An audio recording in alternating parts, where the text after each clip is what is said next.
Hi, everybody. Megan Thompson here, Megan Thompson Coaching. And my goal today for you is to really get clear on what to do when your highly sensitive preteen is struggling and if that requires you to seek out therapy rather than just parent support. So, as you guys know, the research states for parents of highly sensitive children that if your child is engaging in daily meltdowns, then the parent is the one who needs to change the environment. The child learning skills is not going to actually help you change the dynamic in your household and eliminate those daily meltdowns. So, that's why I reach out to parents nationwide and why I offer that support, because you're the ones who need to change the dynamic for your child. And it's also true that if it's gotten to the point where your child is struggling so much so that they're engaging in harmful behavior, self-harmful behavior, and they are preteen age, so this is 11 and up, then preteen or teenage, then what means is that you've probably at that point, if the meltdowns are happening on a regular basis, daily outbursts, every other day outbursts, to the point where your preteen is aggressive, hurting themselves, engaging in self-harm, threats to hurt themselves, saying I might as well be better off dead, any other suicidal behavior that we see for highly sensitive preteens if the meltdowns perpetuate into adolescence. It's very important to understand that at that point, it's likely that you need support and your child needs support. So I really want to get clear on what your options are and what's going to actually help you versus what's going to basically attempt to keep you at a simmering level and or make it worse. And I have a very clear clinical opinion on this and recognize that I am not prescribing therapy to your child through Facebook. I am instead helping you stay informed and understand what the research states for around highly sensitive people who need therapy, and especially sensitive children, sensitive preteens specifically, and teens who are engaging in life-threatening behaviors. Now, what we have to understand is if somebody is born sensitive and then they've developed life-threatening behaviors or challenging or aggressive behaviors that have reached the point of being chronic, and that means that it's been going on for 6 months or more. That's my definition of chronic, and it's typically the clinical definition of chronic. What that means is that if you've been dealing with daily meltdowns, your kid is now 10 and you don't see any way around it by the time your kid hits 11, and those daily meltdowns have been persistent for the majority of their life, or you've seen it for at least a couple of years, then it's very, very important to pay attention even if your child's not yet a preteen, because we're going to get clear on what's going to happen for you if you don't address this immediately. Now, what I want to understand and help you understand here is that there's a very, very clear link to what actually works for preteen, highly sensitive teens who are engaging in risky behaviors and dealing with meltdown type or outburst type behaviors, whether that be internal, hurting themselves, wanting to die, or external, aggressive, getting into fights and or major meltdowns in public or at school or at home. And so just for the sake of simplicity and time, to be concise, we're going to call them risky behaviors or meltdowns today, but just know that it's all encompassing in those behaviors, okay? So when a preteen is experiencing intense emotions on a daily basis, and risky behaviors are a result of that daily emotional intensity, there is a clear path of what's going to be effective therapy for your family. And there are also a lot of therapists who think that they can help with therapy that's not effective. And what I mean by that is that the therapy is not likely effective because it either A, doesn't resolve the meltdowns, or B, doesn't address the shame that your child's experiencing because of the meltdowns, which then perpetuates the behavior, or C, the behavior continues and the therapist just isn't trained enough to notice that it's not because your kid doesn't want to change. Those are the real key problems with therapy today for highly sensitive preteens and teens and adults who engage in risky behaviors. The therapist is taught to eventually come to the conclusion that the client is not willing to change, or that the parent is not willing to change if the therapy itself is not working. But what's very important to understand is that there's a particular type of therapy that has been proven again and again to be effective if the family is bought in, committed, and the clinician is skilled in getting that buy-in and getting that commitment. So I really want to talk about that today because I'm biased in the sense that I run a center that uses this particular type of therapy, and we are effective in helping highly sensitive preteens and teens end that behavior that we talked about earlier today, and feel better about themselves, stop feeling miserable, and move on and reach their life goals. And what we notice to be true is that when it's gotten to that point where your child needs therapy, there are very many opportunities for you to seek out therapy that's actually not going to be effective. And so we see many teens who come in our door after they've been to multiple therapists, and or even just one, and it's been a year and the behavior's gotten worse, or some of the strategies that they've been taught have perpetuated the behavior rather than necessarily making it worse, but just kept it at the same level of intensity, and that's super, super frustrating for a couple of reasons. One, because you're driving to those appointments, canceling work, stopping school, ending school early, because you're going to do anything for your kid if it's gotten to that point. Especially, and going all over town, Timbuktu, to get these appointments done, and when it's gotten to that point, and the skills that you're trying to reach, and to teach your kid, if your child or preteen is learning these skills, but then not actually using them out in the community, there's many reasons why that's not happening. But one of the big reasons is because the clinician's not skilled in working with highly sensitive people who are engaging in life-threatening behaviors, or risky behaviors. And the reason why is because this type of therapy is not actually taught in grad school. So, or taught at the level that it needs to be taught. It might be touched upon in a textbook, but that's really, really super, super superficial in terms of what needs to be addressed in this type of therapy. So I want to get clear on what this means. So guys, the type of therapy that I'm talking about is called dialectical behavior therapy. DBT for short. And what is very, very important is that you don't get mix this up with CBT, cognitive behavior therapy. Okay? They have the same two last words, and their acronym sounds similar, but they are very, very different in the application of how your child learns skills, in the approach from the therapist, and at the skill level that is implied for the therapist. Now, I want to get clear on this. A therapist who is using DBT is expected to have received training of at least 36 hours postgraduate. So that means 6 straight days. 30 to 36. My initial training was 36. It was 6 straight days of 6 hours of training. And some people, mine was spread out over course of a couple of months so we can digest the information and use it. Other people will go to a 5-day intensive and spend 30 hours, all 5 days. You get a lunch break, and it's a 7-hour day or an 8-hour day where you're learning how to apply this model. And so that's the foundation. That's the very, very beginning of starting to even consider calling yourself a DBT therapist, is 30 hours beyond your master's degree of training. So what I think is very, very important is that somebody can use CBT after grad school, straight out of grad school. You learn it in grad school. A lot of therapists will start there. A lot of therapists will end there. It can be your go-to skills to teach in therapy. And so if you're thinking your child, your preteen or teen needs to learn coping skills, and you go to somebody and your child's pediatrician says, CBT is great. It's been, it's well researched to end anxiety or to decrease the intensity of anxiety. It's very, very important that highly sensitive people who experience anxiety will not benefit from a CBT-based treatment. Now, some of you are therapists, and you might beg to differ. And it's also true that if your kids are coming, or clients are coming back to you, then that's the reason why, is because CBT is a Band-Aid for this problem.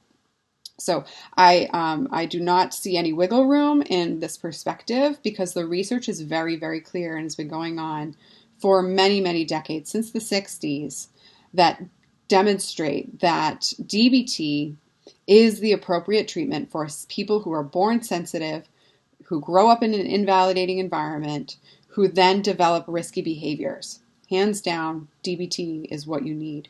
Now, what's important to recognize, and we've talked about an invalidating environment before and how mismatched parenting can be invalidating and equally invalidating as an abusive parenting relationship. And I want to just speak to that for you guys because this can really feel painful to hear as a parent. And I speak a lot about that in other trainings, so I'm not going to spend too much time on that today. But the understanding behind why I'm so fervent on my approach in my private practice that I run, and therapists that I train and supervise to help this population is because CBT or other types of therapy, even play therapy, and I'm a registered play therapist supervisor, so I know that stuff in and out as well. By the time your kid gets to this age, it does not meet the needs of your child when they're engaging in risky behavior. So as much as I would like to believe, because I used to use CBT a lot in my work, I still use it when I'm not working with highly sensitive kids, though that's been quite some time when I was practicing in a more wide-ranged specialty. Now I exclusively work with highly sensitive children in my practice. I use CBT because it can work with with generalized anxiety, general anxiety. An anxious person who's not highly sensitive can go to therapy, learn CBT strategies, develop the skills to implement that for themselves, and go on their merry way and resolve anxiety. And what we know to be true is that anxiety is not resolved for highly sensitive people who engage in risky behaviors if you just teach them how to think about things differently, and that's what CBT is. Think about it from a different angle, talk to yourself about your feelings from a different angle, and manage your behavior from a different angle, and with a different perspective, and you can hold your behavior and you control your behavior from the understanding of how you perceive things. You change your thoughts, you can change your behavior, and you can relate to your emotions differently, and that's what CBT is. So in a nutshell. And so for therapists who really use that as their foundation, or other therapies like person-centered therapy, where the child is, or the preteen or the teen is just coming in and talking about whatever's on their mind, and the therapist is validating and saying, wow, that's really hard, and helping the teen come up with their own solution to the behavior and learn and to navigate whether or not their choice is effective. That type of therapy absolutely is not appropriate if your teen is engaging in life-threatening behaviors, because your teen is practicing how to solve their own problem in a life-threatening way. I mean, if the only skill they have is to hurt themselves or threaten other people or want to die, then going to a therapist and venting about what they wish they could do and how they're probably going to do it anyway is just asinine. It just doesn't freaking work, and it's gonna blow up in your face, and it's also super, super frustrating for you as a parent, because you're like, I don't even know what my kid's doing, but I feel like they just vent and they come out worse. They come out feeling worse. And they come out even more hyped up. And then the therapist feels like they're, this client, this preteen, this teen needs somebody to hear how they're feeling, and needs to feel held and concerned and validated in that. And so we recognize, and you've heard me say this before, validation is one part of the puzzle. A generalization of a new skill is so, so important. And so when I think about what helps for preteens who get to this level of emotional intensity,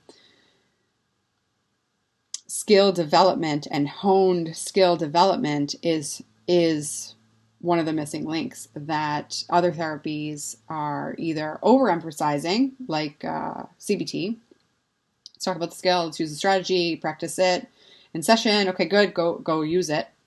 Doesn't take into account the fact that your child's overstimulated most of the day and therefore not able to access the skills they were taught in the hour of therapy. And so then that perpetuates shame of like, why can't I keep it together? Why can't I already have fixed this by now?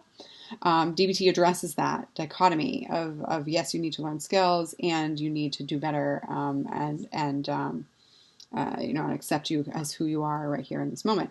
And so that balance is perpetuated by a skilled DBT therapist. Now, I have to get clear here for you in understanding this.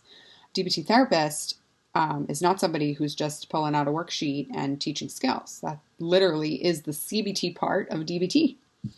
So if your child is, if you're like, okay, Megan said, and you've heard me say this before, DBT is really what needs to be happening if my teen's engaging in life-threatening behaviors and they're hurting themselves, or they're threatening to hurt themselves, or they really need an outlet. I can guide them, but by the time they're at preteen age, or fifth grade and beyond, my teen is at the point where they're going to take other people's perspectives more so than mine, and so I need another neutral party, therapist, to help offset that mismatch in dynamic and priority for my kid at this age, and so therapy can be helpful in that respect, while also recognizing that you absolutely need skills yourself as a parent. You can't leave this up to a therapist and the therapeutic relationship to solve the problem, because it just won't.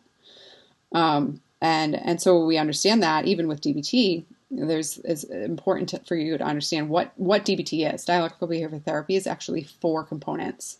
It's actually 4 parts to the therapy. And so if somebody's saying that they're doing DBT and they are pulling out a workbook and teaching your kid skills and give your kid homework, and it's a once a week therapy appointment for an hour with individual therapy, or even teaching you and your kid at the same time in the session, that's not DBT. You are getting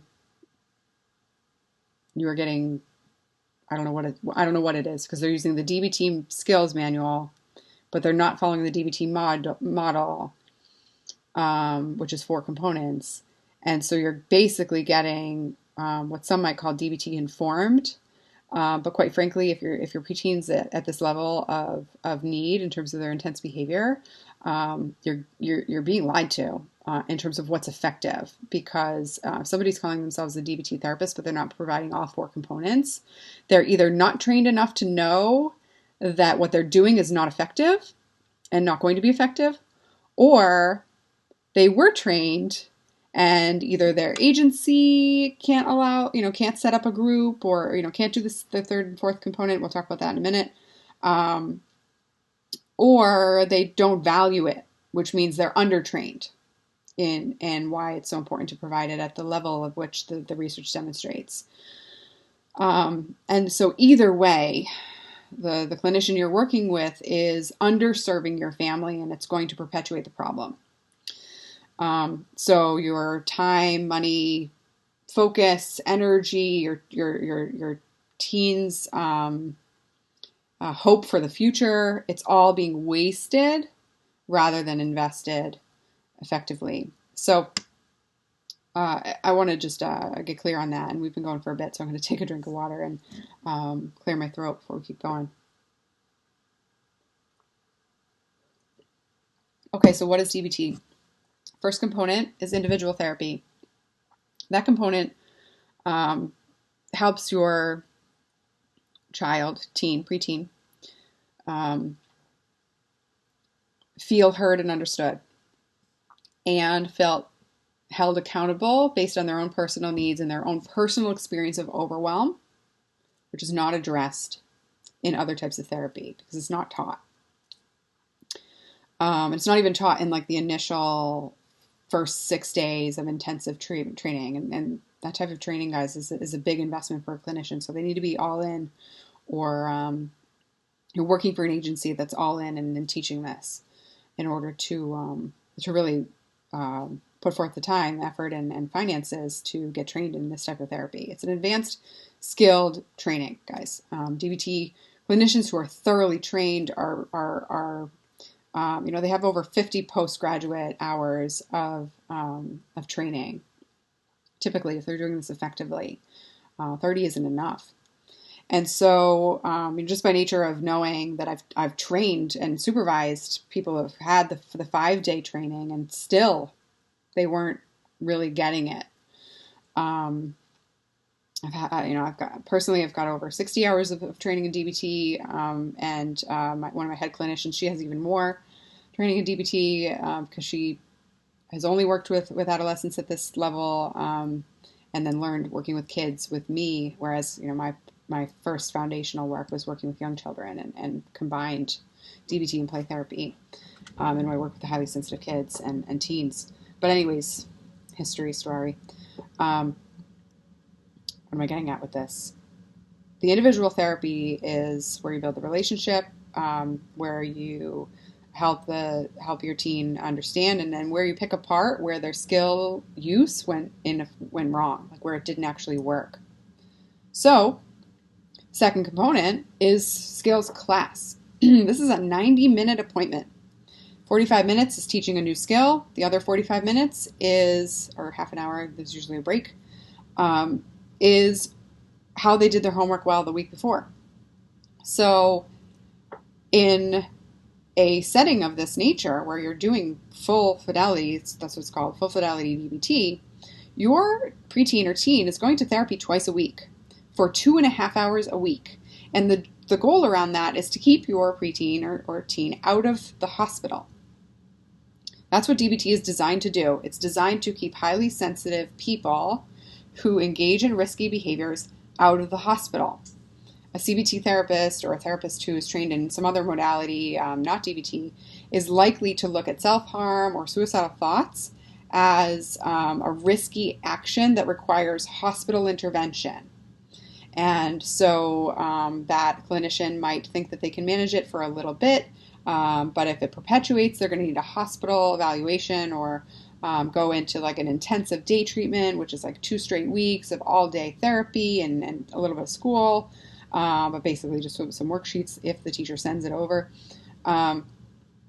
All that, and then you go back into the house, and then you go back to seeing the therapist who wasn't skilled enough to keep a kid out of the hospital in the first place.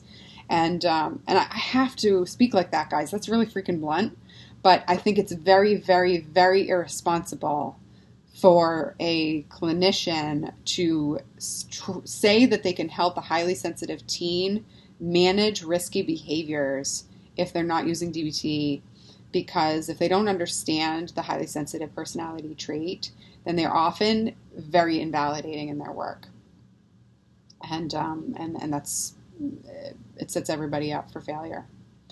And if you're working with somebody who says they're doing a little bit of DBT by using the worksheets, then also, again, not skilled enough to support your family. So where are we getting at? We were at point 2, the group, okay?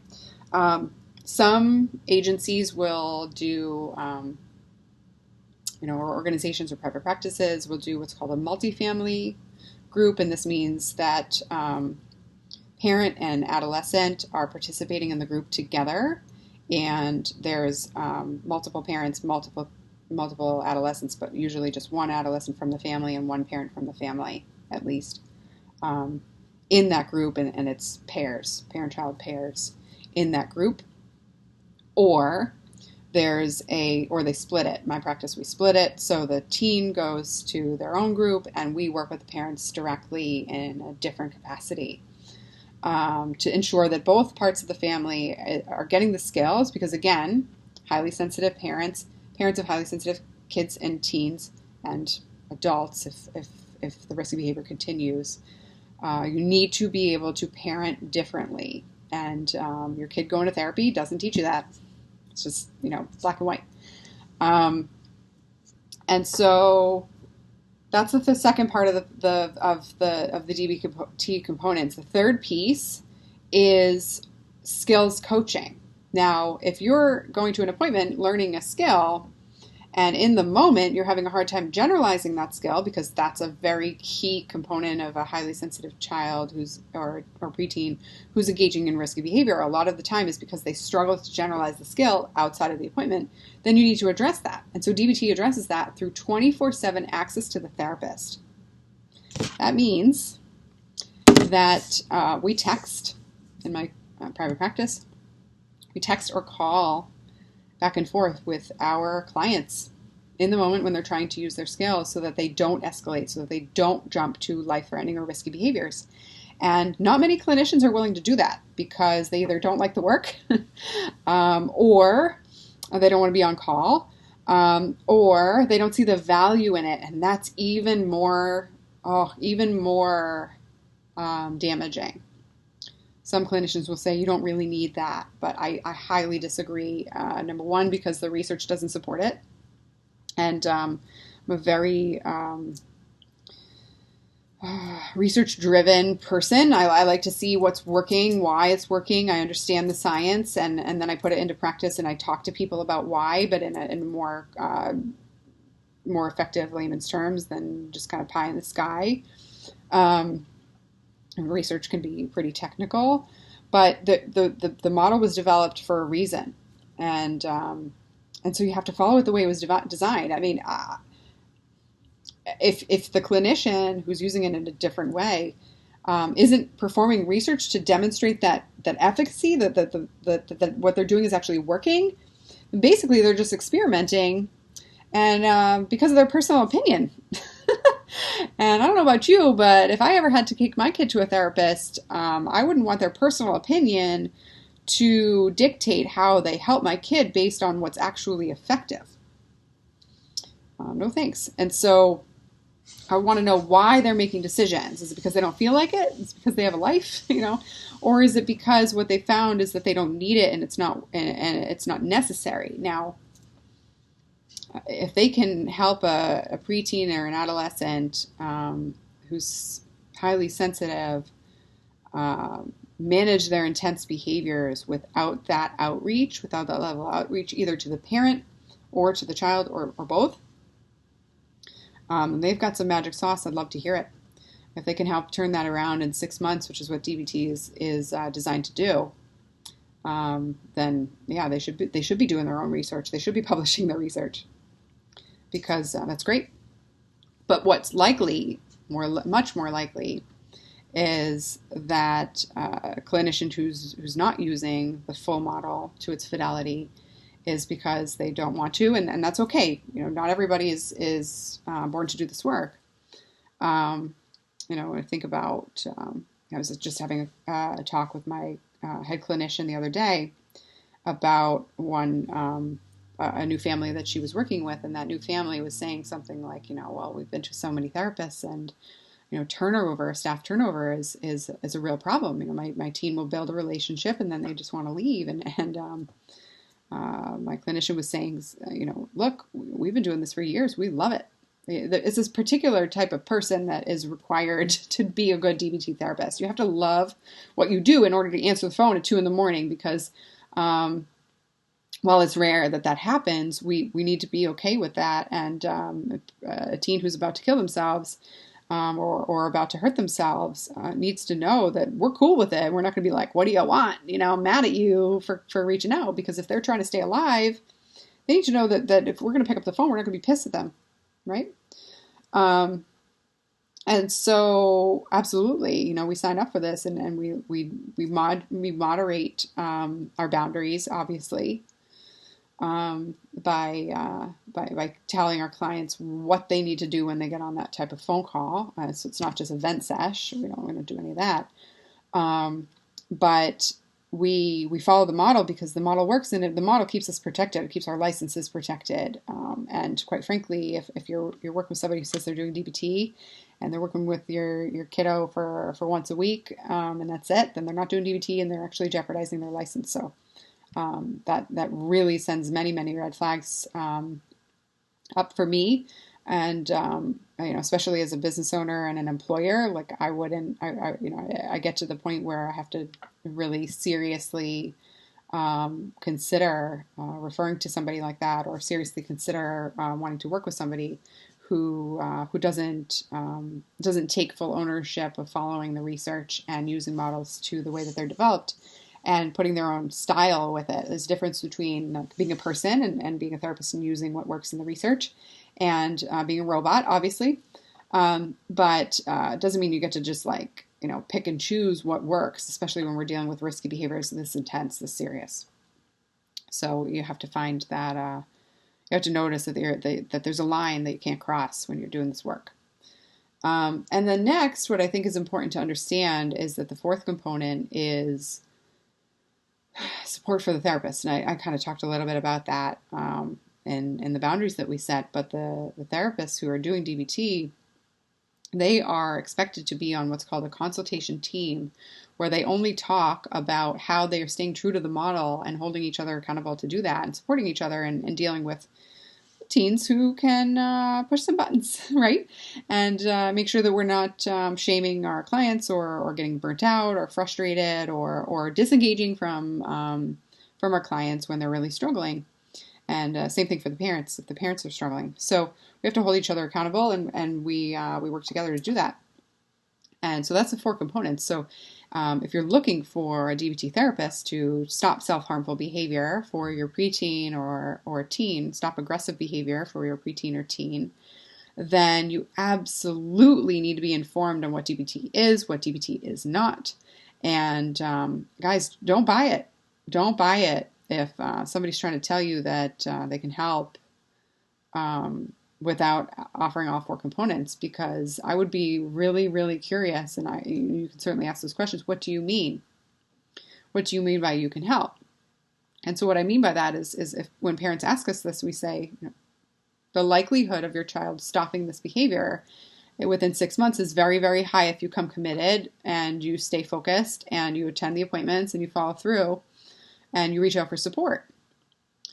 And so if somebody can't give you a timeline, can't demonstrate outcomes, and can't be clear on how to reach those outcomes in a timely fashion, then you should go find somebody else. Because somebody who's saying, this could take a year, 2 years, I'm not really sure. It really depends on whether or not your teen is committed. The first 4 weeks of working with a DBT therapist is getting the client to buy in to even signing up for DBT. Like, you don't even get to sign up for DBT until we've spent a month getting to know you and learning and teaching you about it, and getting you to agree. So, whipping out a worksheet on day one is not DBT.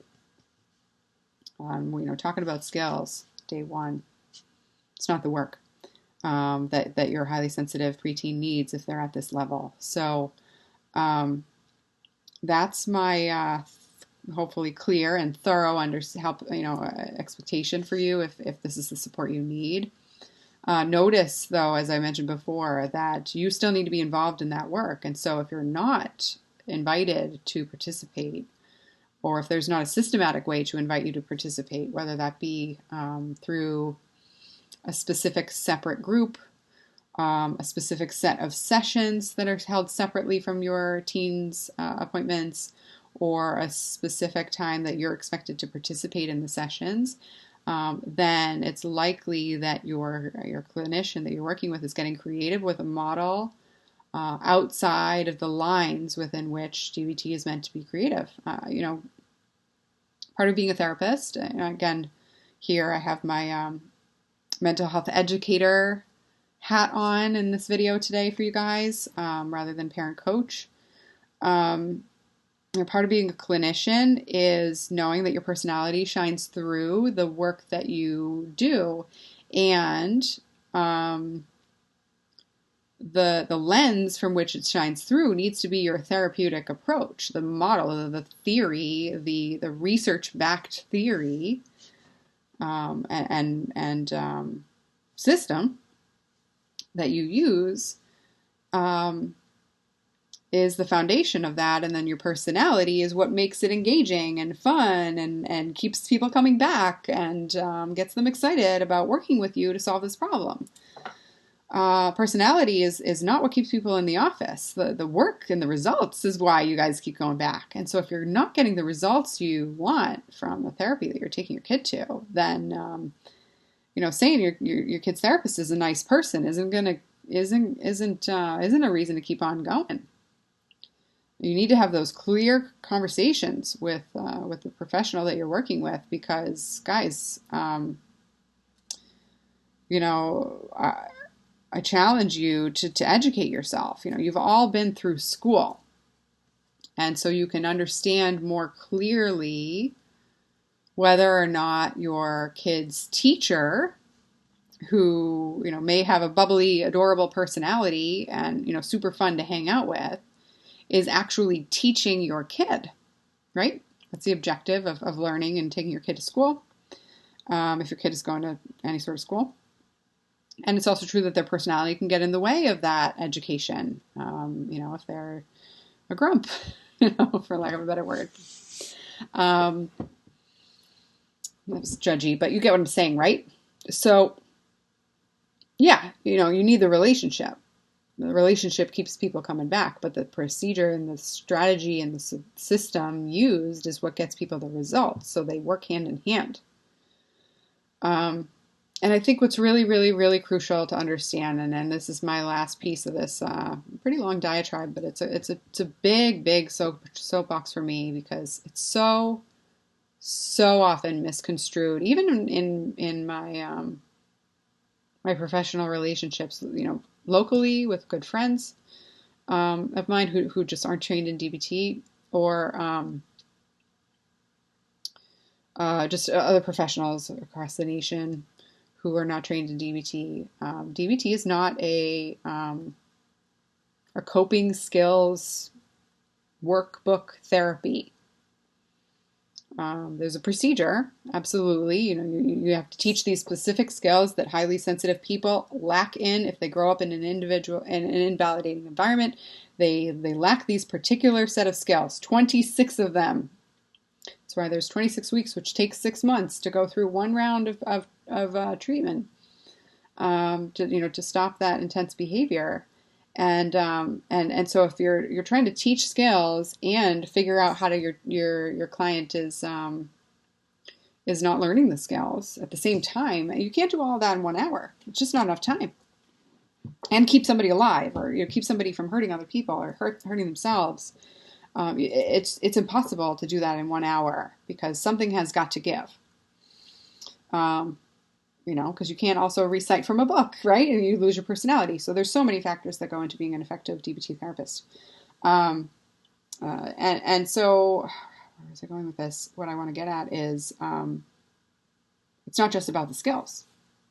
It's about how and why your child is not using the skills effectively, and what's getting in the way of not using the skills effectively. And it is so important that is the underlying emotional shame and depression and anxiety and self-judgment and self-blame, tied into shame, that has to be addressed, and let alone trauma. But parents here in this group aren't likely experiencing that, but that's another story. But and for a highly sensitive kid, an invalidating environment can be very, very traumatic, depending on how intense the yelling is and how frequently it is that you guys are butting heads. But again, another story for another day. Lost my train of thought.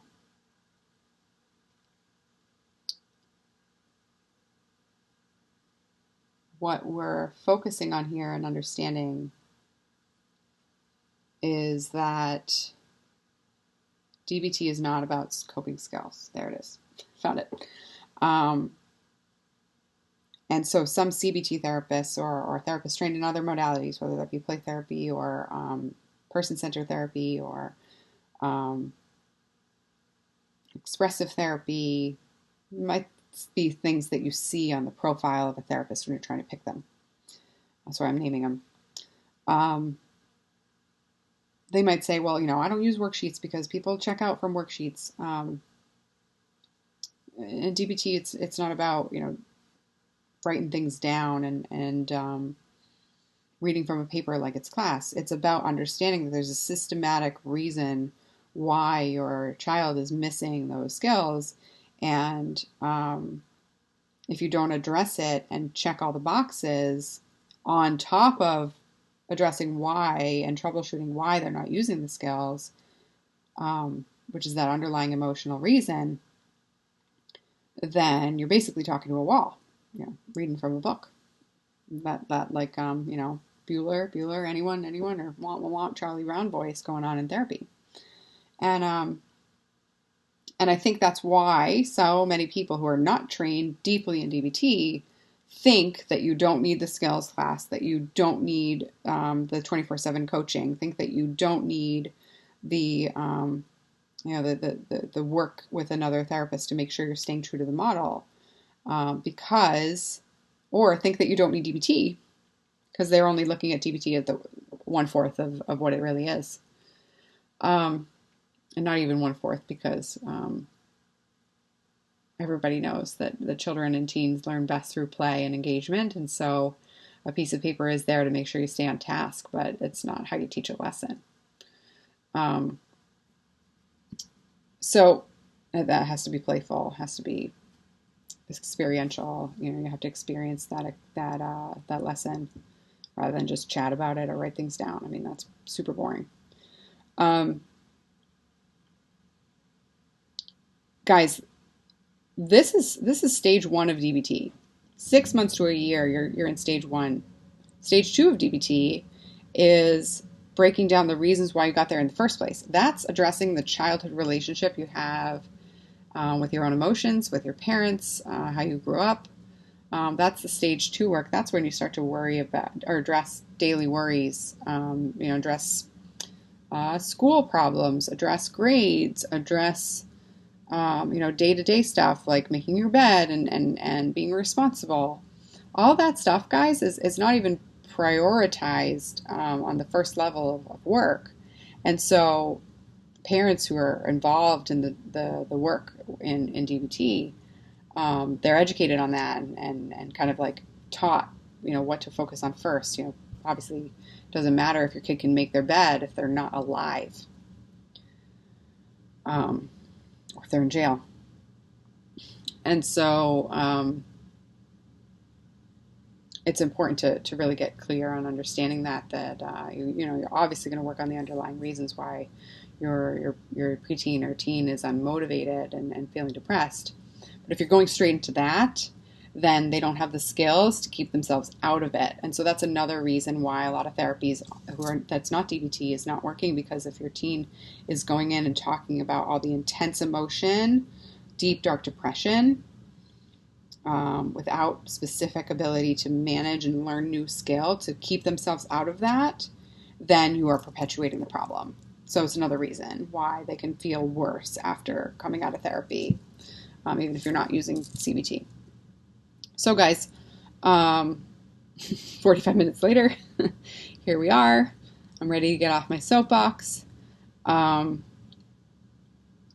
Notice that, those 4 components, and notice that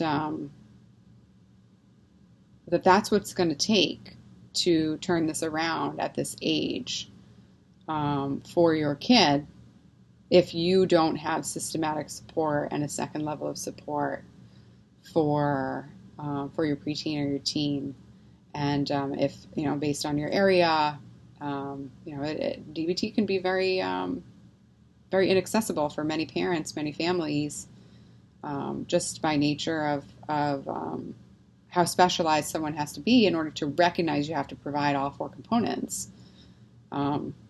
We are the only ones in my private practice in Maryland. We're the only ones in the whole region that we provide. We provide in Western Maryland. We provide all 4 levels for adolescents. And so parents have to travel an hour away to find another practice. So what I think is super, super important is that that you're really educated on what it's going to take, and why I'm so dedicated to helping you guys see where this is going to go. because if the intensity of thinking about turning things around for your family now it seems daunting, then by the time your kid turns into a preteen or grows up, just think about considering 2 appointments a week for 2.5 hours out of your week for 6 months to a year, while worrying about whether or not your kid's going to stay alive. I mean, isn't that worth changing right away? The whole reason why I'm here for you is to understand and to help you guys get clear that my objective through this business is to eliminate suicidal behavior and self-harm behavior for highly sensitive children. Because when you catch it early, then you don't see it at that age. And eventually, what we recognize is that people will learn from what I teach, and they'll help more people. And there's a ripple effect that I am born to support here, not only for you guys here, but also the years to come in terms of the mission of the business. So that's one objective. And again, some of you know my personal story as to why this is so important to me. But if anything else, it's important for you to understand that you have to act now, and you have to be smart about it. You have to be very educated about what you're signing up for and why you need what you need versus just going off the basis of what a clinician thinks that your kid needs. If they don't understand the personality trait, high sensitivity, they're not going to be effective. They're not going to be effective at getting to the root of the problem. So yeah, you might see some increase in scales. You might not see more, you might see a reduction in suicidal thoughts. You might see a reduction in self-harm behavior. But the meltdowns aren't going to go away. The intense emotions aren't going to go away. And through adulthood, the self-harmful behavior will likely to come back. It's likely to come back without more systematic and thorough support. So on that note, guys, given where you're at and where you need to go, I'm happy to answer any and all questions. And if you need support in figuring out what works best, what the next steps are for your family, then I would encourage you to reach out, get on the phone. I don't know what's going to work best for your particular family and where you need to go and what the next steps are until we talk. It's just the nature of my specialty. I've seen it all and also know that everybody's experience is unique. So I can't tell you what's going to work for your family until we talk on the phone. So that's where I stand. I know many of you want a clear, concise plan, and you're looking from each other, or see some of that being given out in groups. But quite frankly, it's irresponsible, in my opinion, for somebody, especially a professional, to give out broad stroke advice to random people on the internet without knowing more details than what you can put in a Facebook post. So, because it can leave you down a path of feeling disheartened, of feeling like this doesn't work, of feeling like things won't work, or sabotaging your whole progress by giving up too soon on something that is going to be effective, or cherry picking and going from one strategy to the next and not having a plan and being systematic about it to truly turn this around for your family and get out of this emotional intensity and move into joy and love and compassion for your family on a regular basis. So, all right, that's it for me today. I hope that you guys have a lovely week. It's been a pleasure serving you today, and I'll talk to you soon. Bye.